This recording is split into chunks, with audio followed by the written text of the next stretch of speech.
Hi, my name is Shadi Khalil, and I'm going to be continuing to talk about my capstone project, Echo Echo.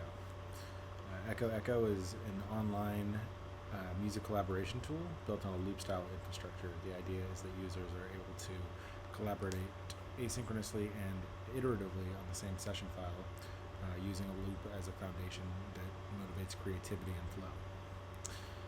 This week, we're going to talk about some user interviews and affinity mapping that I did last semester, as well as additional usability testing that I did this week that I am excited to analyze.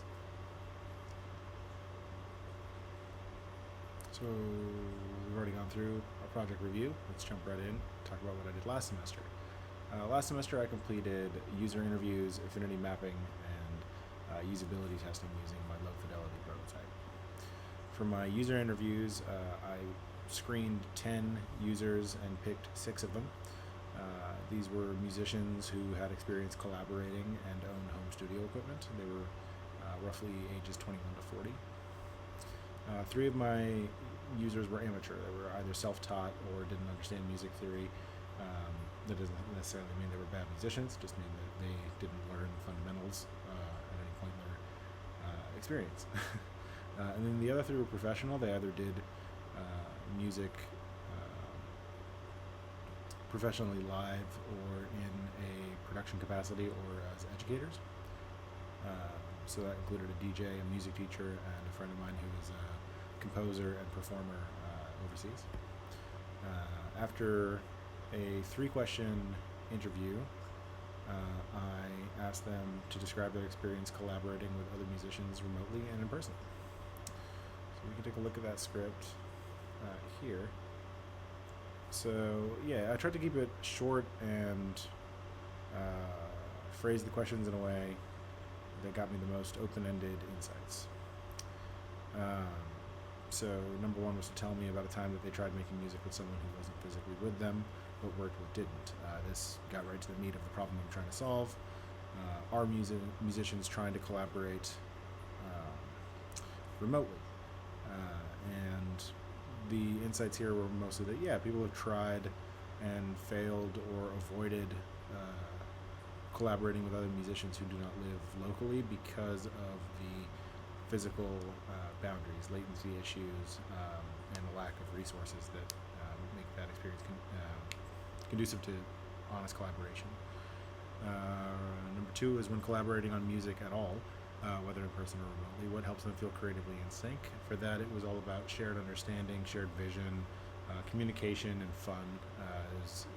Music is a live and artistic medium. It relies on things like eye contact and rhythm. People talked about breakdowns in communication or in flow or in disconnecting creative ideas as being possible factors for disruption. And then finally, if they could design a perfect tool or setup for jamming with someone remotely, what would it need or have to feel like? A lot of people lean towards professional, highly capable recording software, on par with Logic Pro, Ableton, but more geared towards working with other people and streamlined for sharing music data quickly online and in a secure, organized fashion. From there, I was able to break that down into my affinity maps.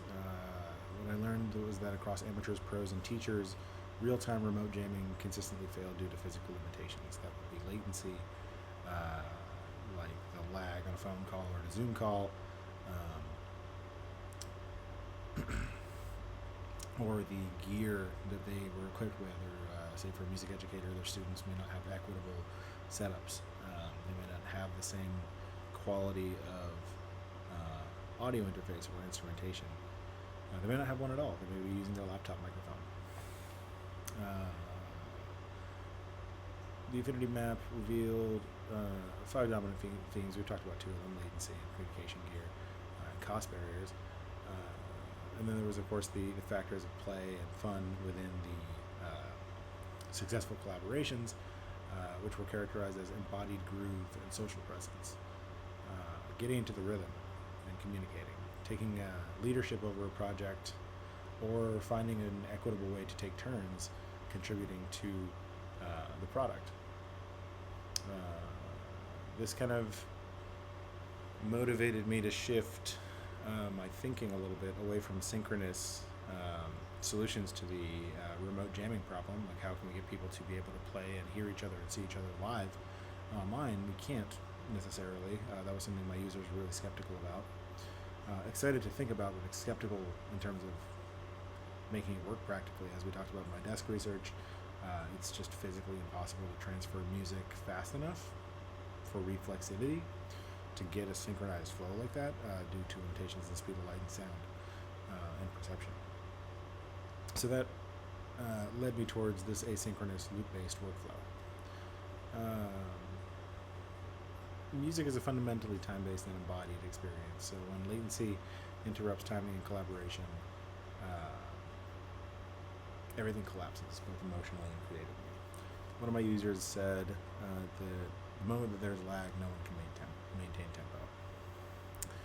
I want to just revisit my affinity maps for a moment, so just a little talk about how I broke this down. Each of these sections here are representative quotations and significant insights from my text and audio transcripts of the interviews, which I broke into theme groups, and then I analyzed those themes and created some insights based on what that could mean for my project and where evidence was repeated between the users. So another thing that we talked about in the interviews was workaround solutions and project abandonment. So an observed behavior was that when real-time jamming fails, users would fall back on cloud-based sharing, so putting things in a shared drive or emailing it to each other and waiting for a response. This usually forced one person to take creative control to avoid a too-many-cook situation, but often wouldn't work on that basis because it would feel creatively stifling for the others. So asynchronous contributions will be added later, but often never be integrated because they may not have had the same space to communicate a shared vision or iterate on it. It's a lot more effortful to like record a whole thing that you're proud of and then send it for review and then see if it works in a larger project. There's a lot of like work review and paperwork, or rather file organization that is involved here. So it really creates a loss of momentum and is both cognitively overloading and creates emotional friction between friends. So it reduces the desire to even collaborate again on music projects like this. I know two people from the interviews who work together on a lot of different things, but I don't think they've revisited recording together due to negative experience.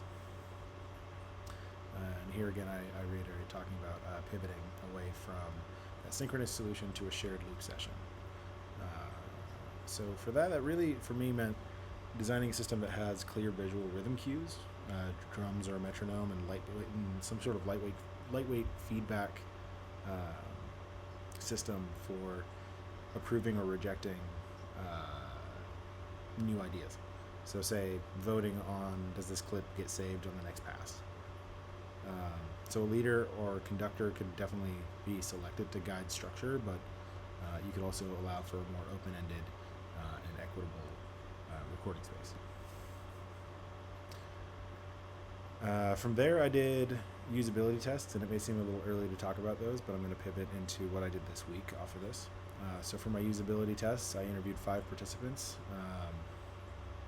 2 participated in my initial interviews, and 3 were new participants, all female, aged 25 to 30. I wanted to do that because the original set of interviews were all men with very similar demographics. A lot of them were Middle Eastern men, Middle Eastern American men, in the same age bracket with similar experience playing music. So I wanted to branch out a little bit and diversify my user pool. Among them were a former music student, someone who had tried to learn in the past, a live performer who actively performs in DC, and a music therapy student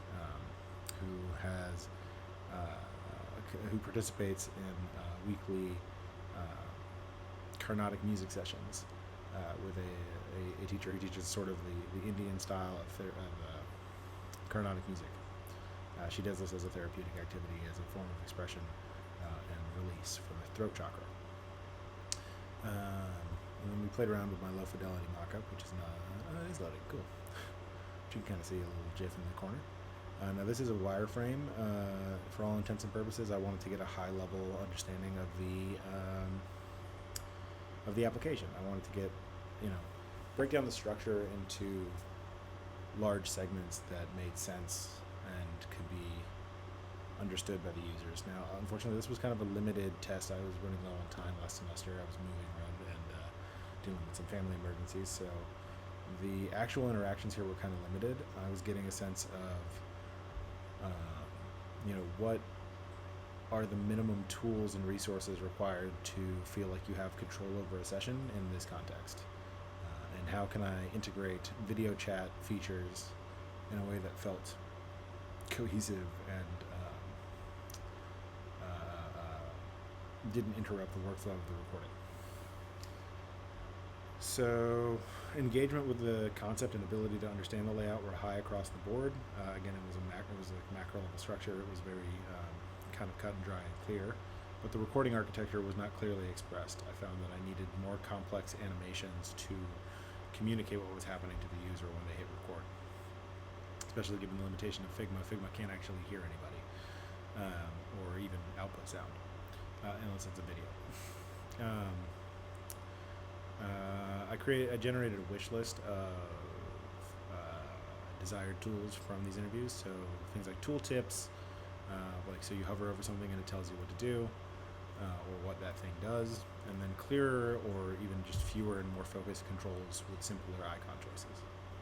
Users spoke openly about their expectation for an interface that invites music collaboration.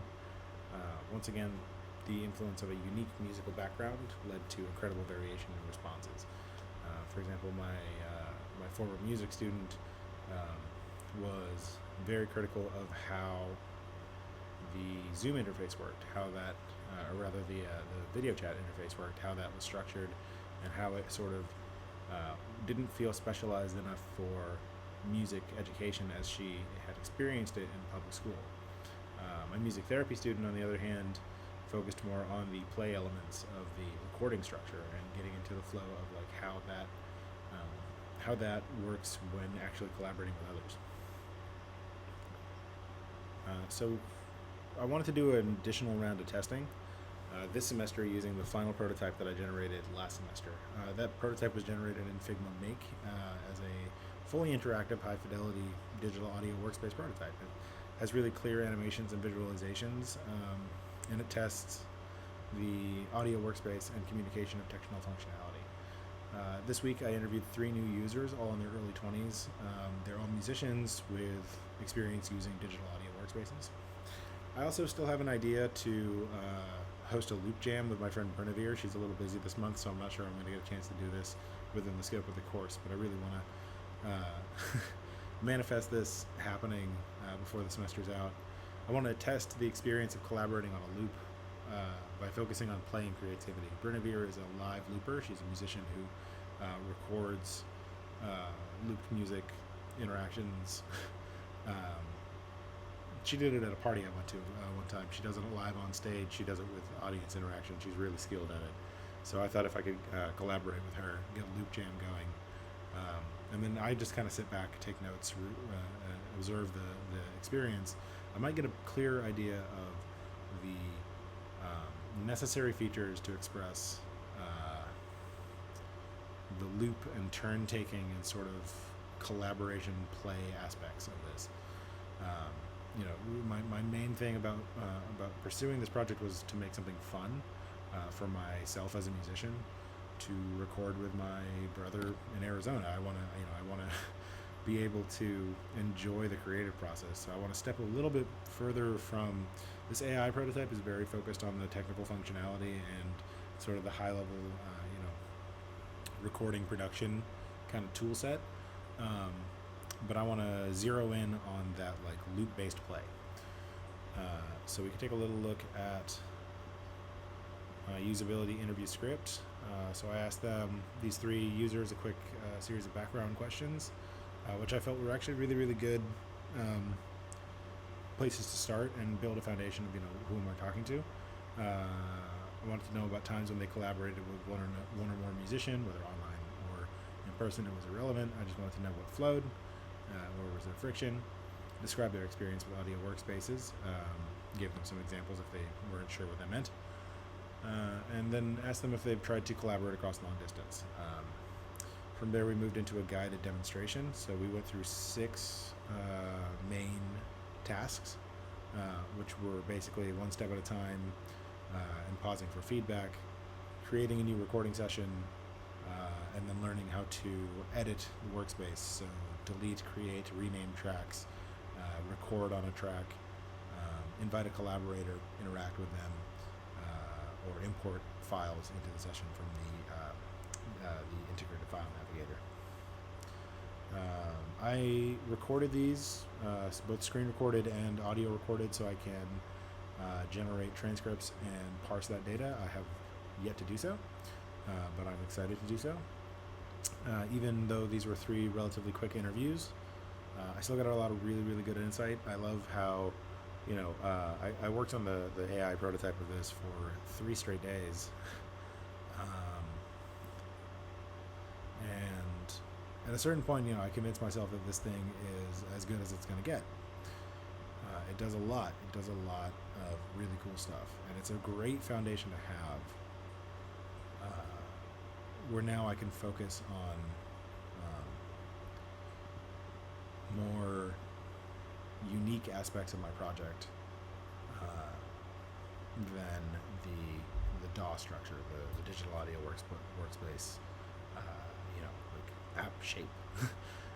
Now that I have a skeleton to work off of, and I've kind of vetted that skeleton for clarity, the users understand what they were working with, and their feedback was relatively positive in terms of like this feels like a professional level experience.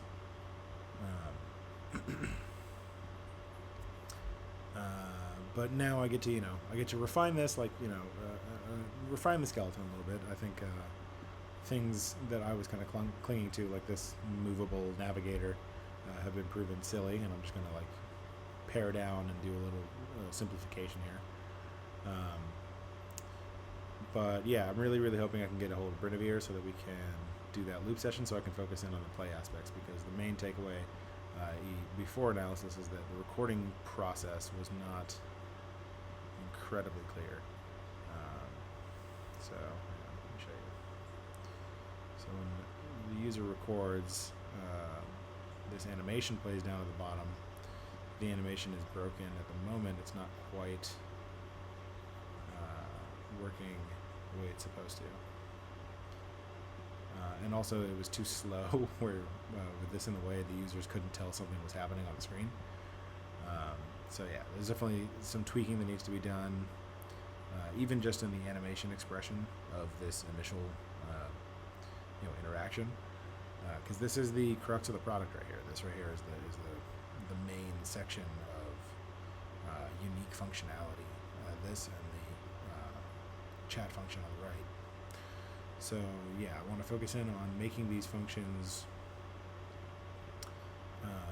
fun, equitable, usable across multiple users in a single session, and think about the kind of guardrails I might have to put so that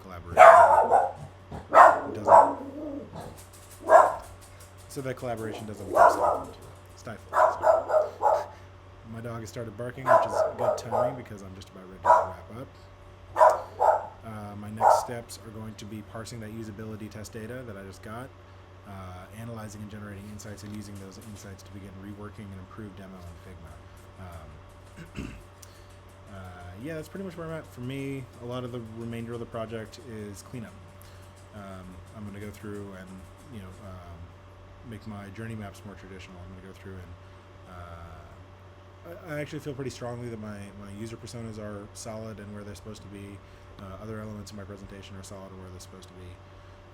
I may improve upon them with additional data, but from this point on, it's going to be mostly design. And yeah, I'm excited. Thanks so much for listening, and I will check in with you next week.